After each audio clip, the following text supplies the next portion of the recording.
दादा, जिल्हा विकास आघाडीचे उमेदवार विश्वास बडोगे यांच्यावरती गुजरात राज्यामध्ये अनेक दारू तस्करीचे गुन्हे आहेत.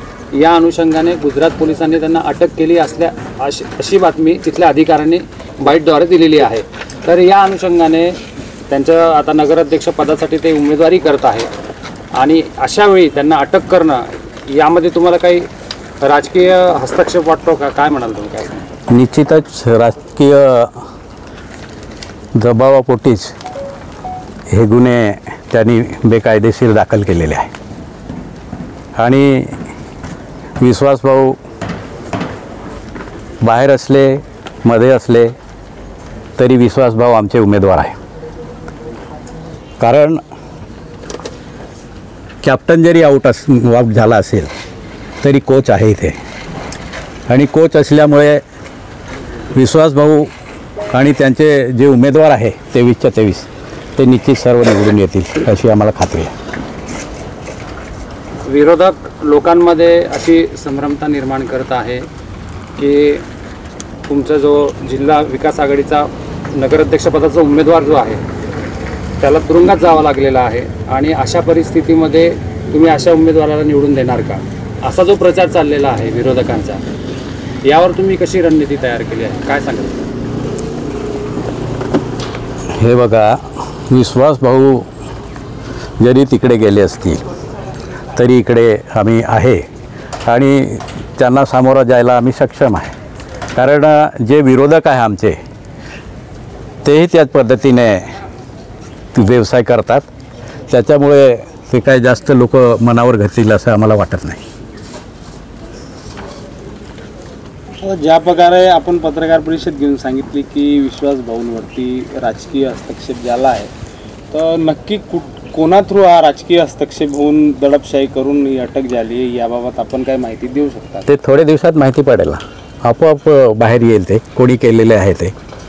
कारण रॉबिन दादाने सांगितलं आपल्याला की ज्या दिवशी रॅली झाली आणि त्या दिवसापासून विरोधकांची पायाखालची वाळू सरकायला लागली. म्हणजे आपण गुजराती मध्ये म्हणतो ना, बोखलाईल बिल्ली खांबालोचे, ह्या पद्धतीचं कटकारस्थान रचून हे सर्व चाललेलं आहे. पण आम्ही सक्षम आहे त्या गोष्टीला, सर्व गोष्टीला आम्ही सक्षम आहे आणि ते आम्ही त्यांना पुरून उरू. दादा, ही घटना काल परवाची होती.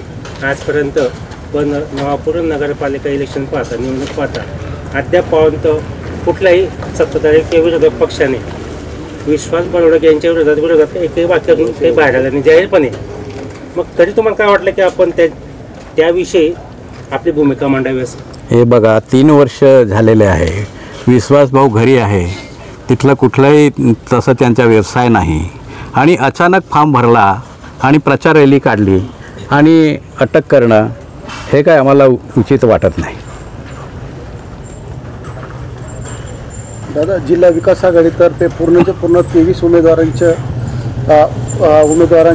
तुम्ही प्रचार करणार आहेत आणि निवडून देणार बुवा असं त्यांच्या? आम्ही जिल्हा विकास आघाडीचे नगराध्यक्ष आणि 23च्या 23 उमेदवारांचे प्रचार प्रत्येक वार्डात जाऊन करू आणि लोकांना पटवून देऊ की ह्या नवापूर शहराचा विकास कसा खुंटलेला आहे आणि तो विकास आम्ही कसं करणार हे आम्ही नवापूर शहराच्या लोकांना विश्वासात घेऊन आम्ही सांगू आणि त्याच्यात आमचे विश्वासभाऊ निश्चितच निवडून येतील असं आम्हाला वाटतं.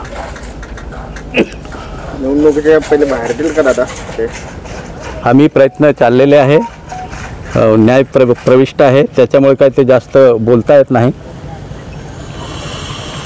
या पत्रकार परिषदेच्या माध्यमातून आपण नवापूरच्या जनतेला आणि विरोधकांना काही आवाहन करू इच्छिता का? हे आमचं एवढंच आहे, आम्ही विकासाचे ध्येय घेऊन पुढे निघालेलो आहे आणि तुम्हाला माहितीच आहे की ग्रामीण भागामध्ये किती विकास चाललेला आहे, शहरात का विकास होत नाही आणि ह्या कशामुळे होत नाही. जे लोक 30-30, 40-40 वर्षापासून एकही हाती सत्ता चालू आहे तरी त्यांच्याकडून विकास झालेला नाही, हा का होत नाही, हा लोकांनाही प्रश्न पडलेला आहे ना. आणि त्याच्यामुळे विकास करणारे फक्त आम्ही आहे हे लोकांना माहिती आहे. त्याच्यामुळे जनता आमच्या पाठीशी आहे आणि विश्वासभाऊंच्या पाठीशी आहे. विश्वासभाऊंचा स्वभाव, मोवाळ स्वभाव, चांगला स्वभाव आणि सर्वांना घेऊन चालणारे एक चांगले खोतकरू आमचे उमेदवार. त्याच्यामुळे विश्वासभाऊंवर या शहरातील जनतेचा खूप मोठ्या प्रमाणात विश्वास आहे.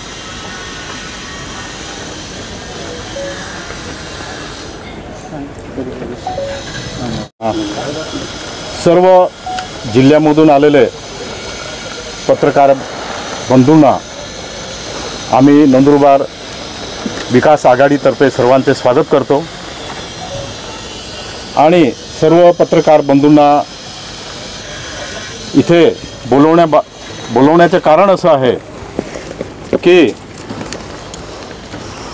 नंदुरबार नवापूर नगर परिषदेचे इलेक्शन लागलं. त्या अनुषंगाने जिल्हा विकास आघाडीचे नगराध्यक्षपदाचे उमेदवार बडोगे साहेब, विश्वास बडोगे साहेब हे होते आणि दिनांक म्हणजे परवाच्या दिवशी नवापूर शहरात विश्वासभाऊ बडोगे यांनी आशीर्वाद रॅली काढली आणि त्याचे यश बघता